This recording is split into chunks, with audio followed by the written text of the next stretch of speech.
This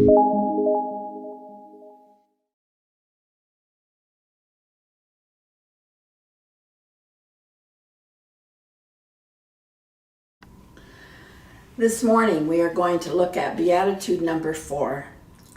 Blessed are they who hunger and thirst after righteousness, for they shall be filled.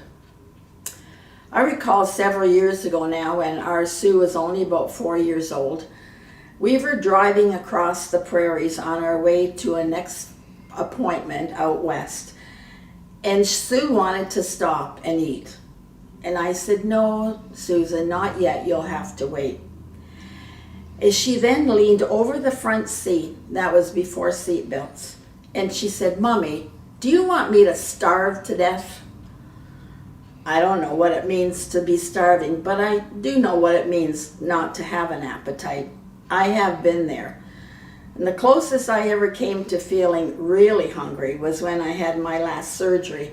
They brought me red Jell-O and chicken soup broth, and I thought that was the most wonderful thing I'd tasted in a long time. Food and water.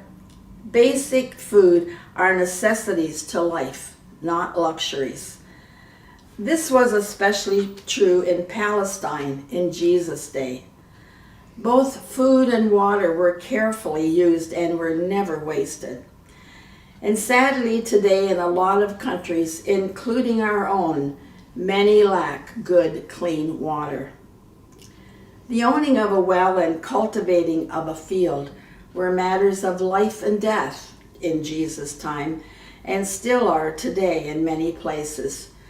So when Jesus linked hunger and thirst and righteousness, he was telling them that righteousness is not a luxury but a necessity.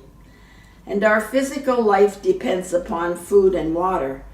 Our spiritual life depends upon our seeking after righteousness. So if you find yourself dissatisfied with your spiritual life, that is good. And you're on your way because you are hungering and thirsting after the things of God. In the book of Jeremiah, we find a verse that says in chapter 29 and verse 13, "You will seek me and find me when you search for me with all your heart, and I will be found by you." What is righteousness? One preacher said it's simply doing the right thing. The psalmist in Psalm 23 says, "He leads me in the paths of righteousness," literally meaning he leads me in the right path. I would like to leave with you this morning a story from Corrie ten Boom's book, Don't Wrestle, Just Nestle. Harold gave me this book many years ago, and it's just a lovely story.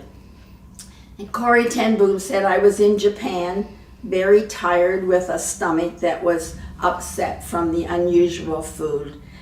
And that night in church, while I was busy feeling sorry for myself, I saw a man in a wheelchair. After the service, my interpreter took me down to meet him. A bent little fellow with yellow skin and slender hands, and his face wore the happiest expression I could imagine.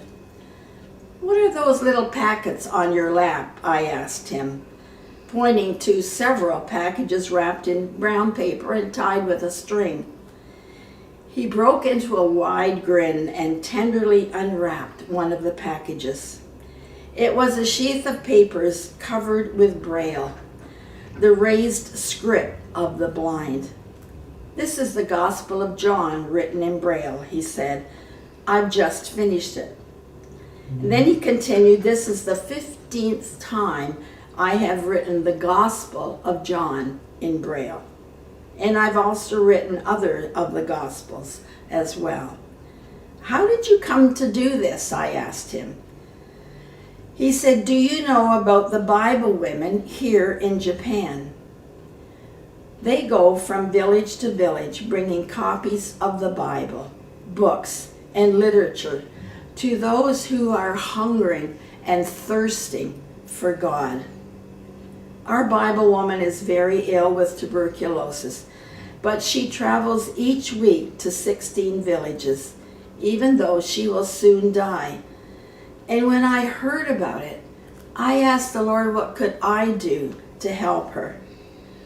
Although my legs are paralyzed and I cannot get out of this wheelchair, in many ways I am healthier than she is. God showed me that through her hands and my legs, I could be the hands and she the legs. I punched out the pages of Braille. She takes the Bibles around to the villages, gives them to the blind people who miss so much because they cannot see. This dear gentleman was doing the right thing. It wasn't something that he had to think about or take a time to decide whether he should or should not do it. He just knew that this was the right thing for him to do, and he did it. So as you go about your world today, when you get up each morning, just be sure that you do the right thing. That makes life so much easier. God bless you and have a wonderful day. And our letter today to God is from Sarah. Sarah says, Dear God, instead of letting people die, then having to make new ones, why don't you keep the ones that you already have? See you tomorrow.